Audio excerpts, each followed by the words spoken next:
好，欢迎收看本期小白测评，我是王九。今天我们又在第二时间为大家上手刚刚发布的红米 Redmi Note 7其实这个新品牌，这个独立品牌啊，不叫新品牌，这个名字呢，官方一直没有给一个非常明确的说法，就是小米这一边它这个包装盒上啊，就是 Redmi 没有红米的这个汉字，但是在官方网站上呢又有这个红米这汉字，所以说我不知道叫这个 Redmi Note 7还是叫红米 Note 7，咱们暂时管它叫这个红米 Note 7啊。这台手机呢也是红米这个品牌独立之后发布新 logo 之后的第一台手机这个手机好像在这场发布会上不太重要，这个雷总激动的表情啊，这个大家应该都记住了，直怼荣耀啊。之前雷总呢还都是有伤的，这次发布会感觉荣耀是把雷总给惹急了，各种都直接对标荣耀。OK， 不客观正题，小白测评，红米 Note 7马上开始。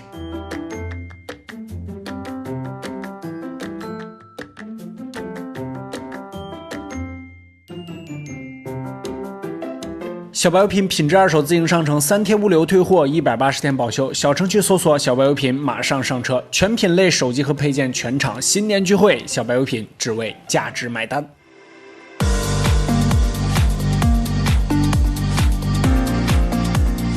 我们这台机器呢，也是一个伪开箱了，这个机器是已经被这个开过了。我们手里的这台呢，是这次的一个蓝色的版本啊，官方的名称叫梦幻蓝6+64G 的版本。在价格方面呢，不得不说，这次的这个 Redmi Note 7呢，一如既往的继承了红米、小米系性价比的这个一个特点吧。999的起售价格确实是非常便宜了。虽然说660的处理器，大家想一下啊，这个最近999的手机用的都是什么处理器？想想刚刚发布的这个小米 Play， 好像也是千元机是吧？这台手机发布之后，小米 Play 还卖啥劲儿是吧？先来看一下这个配件方面，卡针、清水套。数据线方面多说一句 ，Type C 的数据线，这个应该是此价位段第一个用上 Type C 的手机了。充电器方面呢，发布会上也是特别说明了，它是一个10瓦5伏2安的，但是它是支持18瓦快充的。如果你要买的时候加10块钱也还可以啊。整个手机出上手的感觉，说实话还真不像999块钱起售的这个千元机。虽然说我手里这个1399啊，这个价格上呢已经逼近1500了，但是整机的质感做的还是非常不错的，主要得益于它这个前后的 2.5D 玻璃。正面的这个 2.5D 玻璃呢，效果上啊，说实话并不是太好，一会儿给一个特写，就是它这个中框与前面板之间的这个塑料包边，也就是这个隔断层啊，做的是比较宽的，这也可以说是一个千元机的特征啊。但是后边的这个质感呢，就真心不像了，它后边呢是采用了一个渐变的一个玻璃整机的质感是挺漂亮的。还有就是大家比较关注的中框方面，它并不是金属中框，它是一个塑料中框的我们这个蓝色版本呢，它做了这种抛光亮面的这个处理，放在这儿的时候质感还是挺一体化啊，这个看不太出来的，但是你一上手的话这个塑料感还是有的啊。屏幕方面，6.3英寸19.5:9的水滴屏 LCD 的材质，当然异形 LCD 就不可避免的会有一些不光不均的问题。这个给大家特写可以看一下，尤其是前面的这个刘海的部分，还有就是左右角的部分都是有一些稍微的暗影。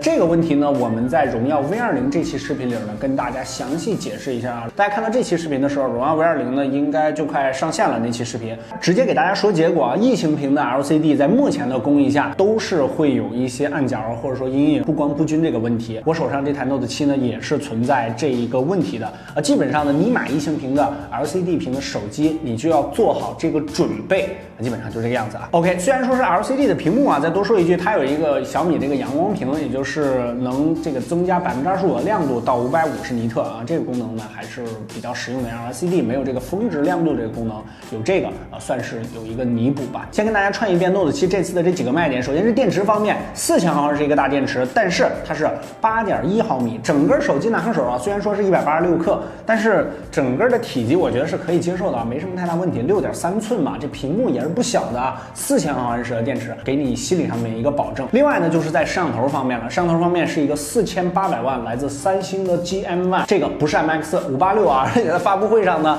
雷总怕这个荣耀这边怼啊，就直接先说了，确实这个三星的4800万 GM1 是不能直出4800万像素的，它是可以通过后期 AI 合成的。相机的参数呢，在这和大家打出来，这边呢是这个 V20的这个4800万相机的参数，但是它是不是通过差值实现了一个伪4800万？目前呢，我们还没有实际测试，到后面的全面测评中呢，我们会详细跟大家聊这个问题。另外一颗副摄呢是500，组成了一个 AI 双摄。现在呢这个有点晚了，我们先拍一下夜景。OK， 还是老规矩，在我们的微信公众号小白测评后台回复红米 Note 7这几个关键字，本期视频的所有实拍样张还有关键数据，你都可以实时免费查看。后期呢，我们将会在公众号之中呢更新它的这个白天夜景的一个样张，大家关注我们小白测评微信公众号就可以了。每一期呢大家都回复这个机型的名称就可以了。这期就是这个红米 Note 7。另外就是处理器方面了，它是一个骁龙的660，而且这个雷总特别强调是这个满血版的骁龙660。这个660呢，虽然说是一个挺老的处理器了啊，比不上那个710啊，更比不上这个8系列的处理器，感觉好像是从去年啊到今年一直在用，是最长寿的一颗骁龙系的处理器了。但是用在1000元这个档位段的这个660呢还是 OK 的。其实这个处理器的性能呢已经测过非常多次了啊。那么它的跑分怎么样？尤其是跟这个雷总 diss 的这个荣耀8X啊，它是用了这个麒麟的710。雷总可是在发布会上丝毫不避讳啊，直接 diss 说这个让人觉得好像是骁龙710啊。他们的跑分到底怎么样？一起来看一看。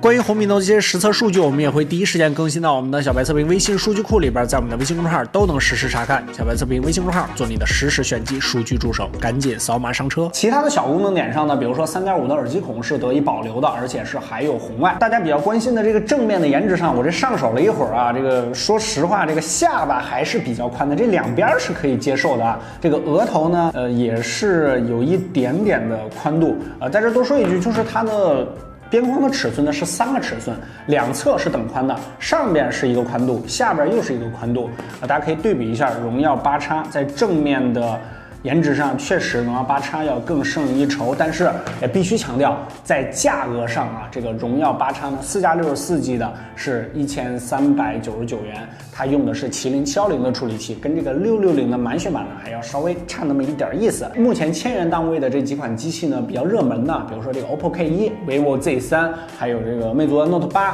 然后还有就是荣耀8X的这个价格方面呢，我们全部给大家打出来啊。大家可以看一下这个性价比，确实这个红米 Note 7呢，小金刚呢是性价比最高的一个。锚定版本呢4+64G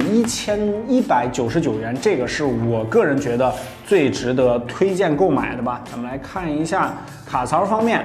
它是支持内存卡扩展的，说我觉得买这个4+64 1199过年了，给父母买台手机是可以的。OK， 简单总结一下，整个手机的质感呢还是出乎意料的啊。这个4000毫安时大电池对我印象深刻。你如果想要购买的话，需要注意的就是异形屏的 LCD， 它是有一点点暗角的问题的，这个是目前工艺上都无可避免的，不是这个小米的问题，也不是红米的问题，是整个行业的问题。还有就是4800万像素的摄像头，它确实是4800万，但是不能够直出4800万像素的照片啊，这个也是雷总在发布会上特别都说了啊。还有就是这个 Type-C 的接口非常值得夸奖一下啊，用在这个价位段，号召 OV 啊赶紧跟进一下。这台 Note 7呢，我个人觉得这个性价比还是够高的了，感觉有点要啥自行车的这个意思了。具体我们会在后面的视频之中呢，再详细的跟大家解读这台手机。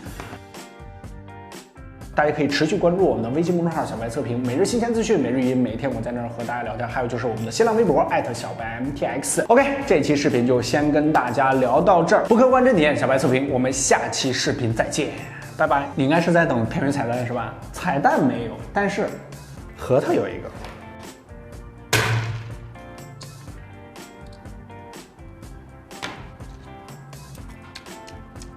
记得点赞、打赏、投硬币。